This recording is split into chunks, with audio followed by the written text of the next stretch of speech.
Hi guys, this is Christy. I'm going to teach you a Bakasana tutorial. To me, the Bakasana is the perfect arm balance to learn first. I call it the gateway arm balance. That way you can get used to being on your hands and get through some of the fear. I'm going to give you some little variations and some tricks to get past the mind. The mind is often what stops you in getting some of these poses. A little bit of fear comes up and people think they're going to fall on their face and all things, different things like that. And then not trusting yourself and thinking that maybe you don't have the strength to hold it, and most likely you do. And you can work as you work on it. You'll gain the strength for it. Hopefully you have warmed up a bit. I would suggest warming your wrists up and your hips up. If you guys want a video on that, I can do that. Okay, so let's get started. First, come into a squat position. Bakasana is often done from a squat, so you want to be able to get a squat to be able to do the crow pose.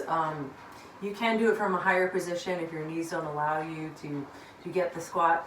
But first we're going to start off with what I call Bakasana with a kickstand.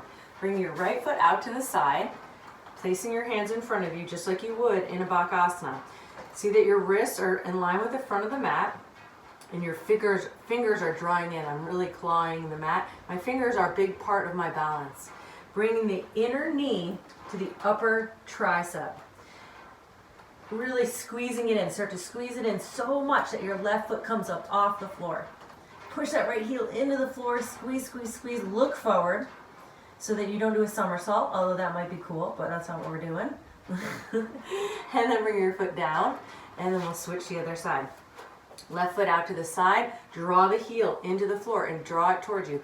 Bring your right inner knee up to your right tricep. Push, push into it, squeeze into it, lift that foot up, squish the left heel into the floor, look forward, engage the abs, breathe, and then exhale, bring your foot down.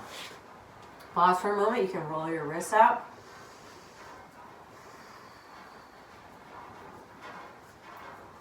Next is what I call rocking crow.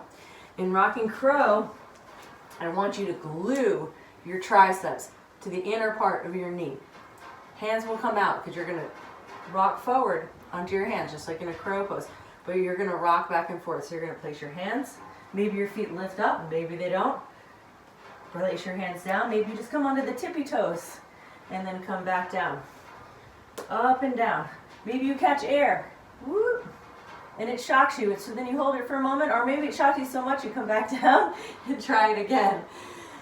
Okay, and then the next one is Bakasana hops. So once you get that feeling of moving in Bakasana, place your hands down, bring your knees up, glue them again up onto the tricep, lift the feet up, and then hop forward. Place the hands down again, lift the feet up. I like to clap my feet for fun.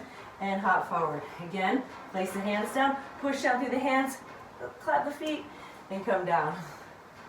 Finally, I'll give you the two variations on Bakasana, the one I like and the one that you will see a lot of teachers teach. Nothing wrong with it, I just prefer this one, which I'll show you first. Place your hands on the floor again. Your hands are your base, so the way that you place your hands is super important. Make sure your fingers are spread wide apart. I have somewhere between my index finger and my middle finger facing forward. Again, I claw the floor. All four corners of my hands are rooted. Fingertips are drawing in. If you ever see me hand balance or do lots of handstands, ooh, did you hear that thunder? It's a sign. If you see me hand balancing, you'll see my fingers are always moving, rebalancing myself. What I like to do in crow is to get your inner knees way, way, way, way up on the upper part of the tricep, maybe even more towards the armpit because you'll probably slide down a little bit. And then look forward, engage the abs a bit, squeeze, squeeze, squeeze your legs like you're trying to bring your arms together.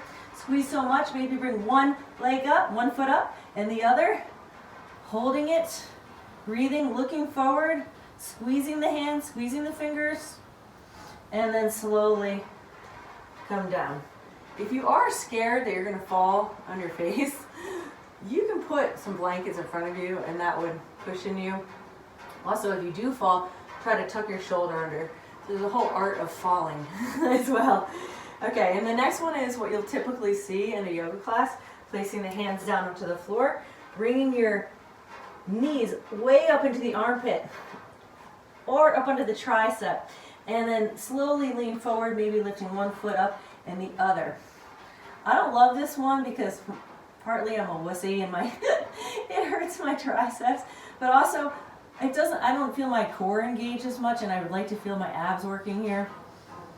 Lifting the feet up, looking forward, and coming down. That one is a little bit more balancing. I think it's really important to get in touch with your abs.